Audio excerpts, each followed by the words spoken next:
कहते हैं।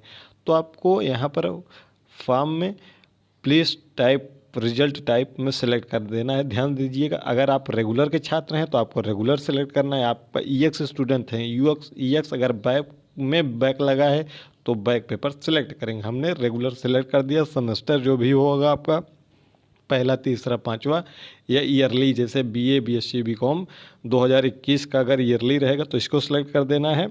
और आगे भविष्य में जब सम सेमेस्टर भरा जाएगा तो इसी में 2, 3, 4, 2, 4, 6, 8, 10 जुड़ जाएगा। ठीक है, तो यहाँ पर सिलेक्ट कर देते हैं सेमेस्टर।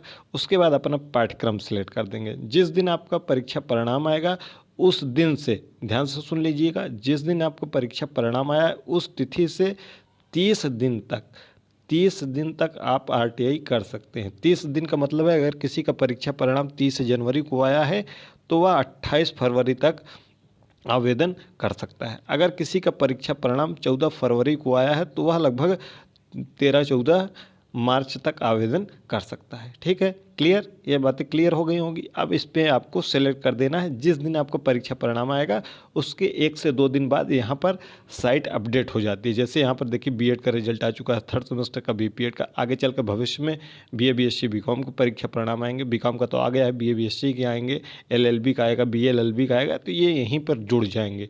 और जिस दिन परीक्षा परिणाम आएगा उससे 2 दिन बाद यहाँ साइट पर अपडेट हो जाएगा। कभी कभी उसी दिन हो जाता है, अधिकतर 2 दिन बाद होता है।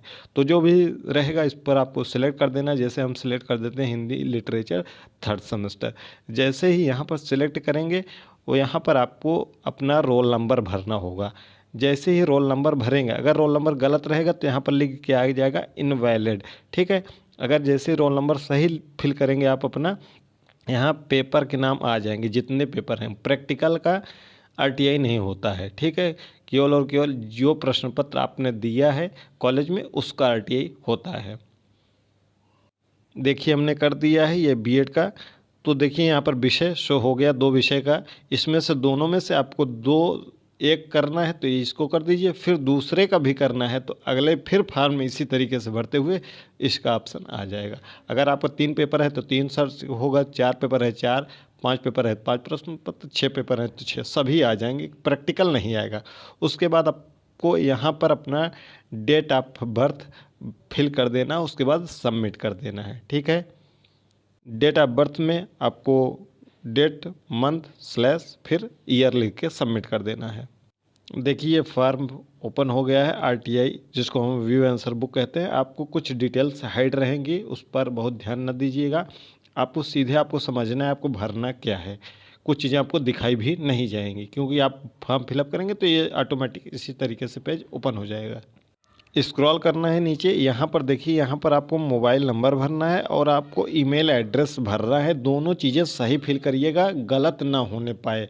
थोड़ा सा ध्यान से बाकायदा अपना मेल फिल करिएगा, जो मेल आपका चालू हो, जिस पर आप अपना स्कैन कॉपी आंसर बुक का मंगाना चाहते हैं। बाकी सभी डिटेल्स पहले से फिल है, उसमें कुछ करना नहीं है।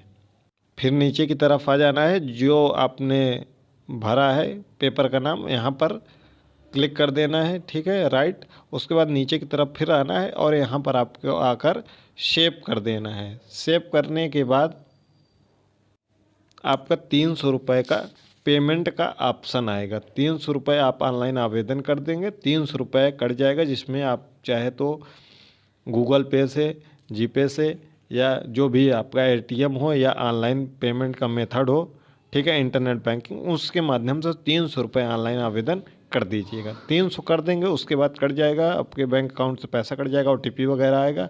फिर उस फार्म को सबमिट करके सेव करके रख लीजिएगा। आपके पास 7 दिन के अंदर आपकी उत्तर पुस्तिका आपके मेल पर आ जाएगी। उसके बाद फिर स्क्रूटनी के लिए अगर आपको सोचना होगा कि हाँ आपको कम नंबर दिया गया है, स्क्रूटनी हमको करना है, हमारा फला कॉपी का आंसर नहीं चेक किया गया है या इस नंबर को नहीं जोड़ा गया है, फिर आप स्क्रूटनी करिएगा।